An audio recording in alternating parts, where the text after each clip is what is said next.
Alright, starting to make my soup here. The butternut squash, got that cut. Got my white beans and red lentils in there. And I got my bok choy I'm cutting. And then we will continue to show what goes into the soup. Alright, and then I'm going to put in, I put in my celery there, you can see, and I just put big hunks of celery, the end pieces, and just pull those out at the end of the soup.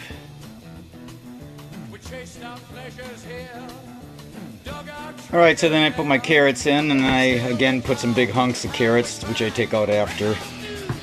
Just, here we go.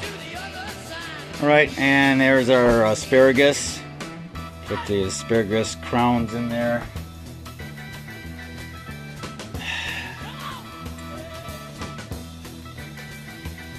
This is a Dr. Furhman soup with modified Daniel in it.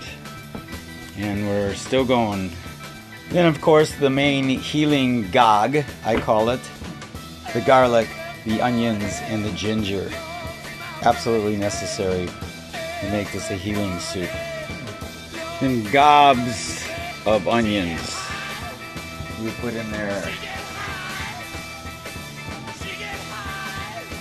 And I got my ginger grated, and this is the kind left, I just throw that in there.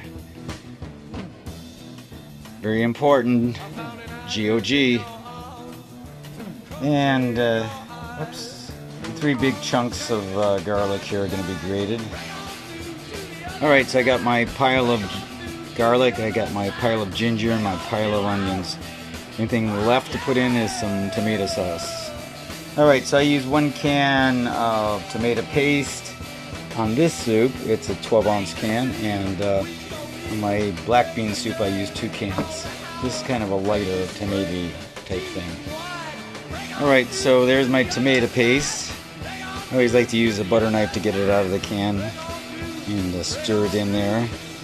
I'm going to just stir all this good stuff in here. And the only thing left to do, I believe, unless I forgot something, I don't think I got mostly the kitchen sink in here, is some spices. And that's really up to you, which actually, let me see here.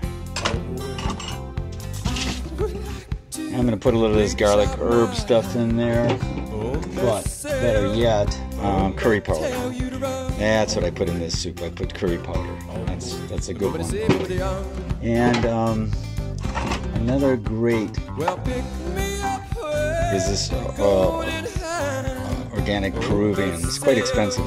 It keeps going up in price. I think it's like up to $7 now. And that's a great one to put in everything. And that's about it. Alright, so I'm going to put some of this garlic stuff, herb. I like it because it has pepper and some good spice that tastes good. And then some curry powder. There's lots of curry powder in this.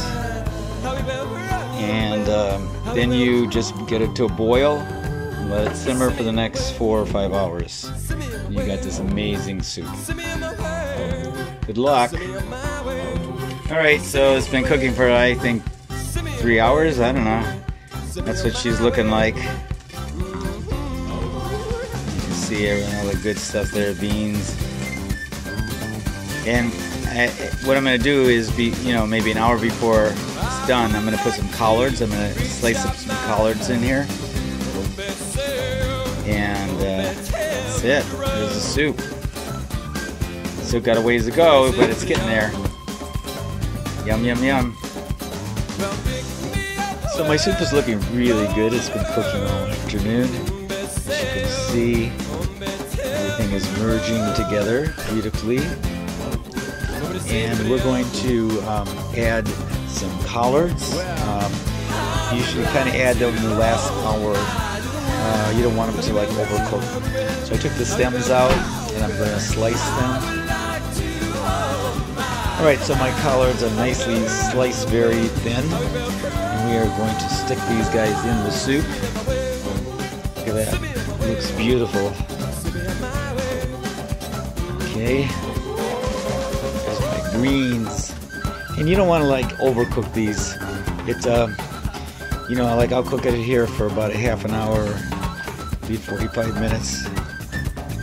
and you can see. Doesn't that look beautiful? Now, this is medicine right here. This winter, having a lot of issues. I was going on 190 pounds. I have started making Dr. Furhman soups like this. This is kind of a little modified Daniel. And I'm down to 162 pounds. So there you go. And just having some blood flow issues. Those have disappeared. Just went through COVID. And so there's the soup. I'm going to let that cook for about another half an hour, 45 minutes. And she should be ready to eat beautiful soup.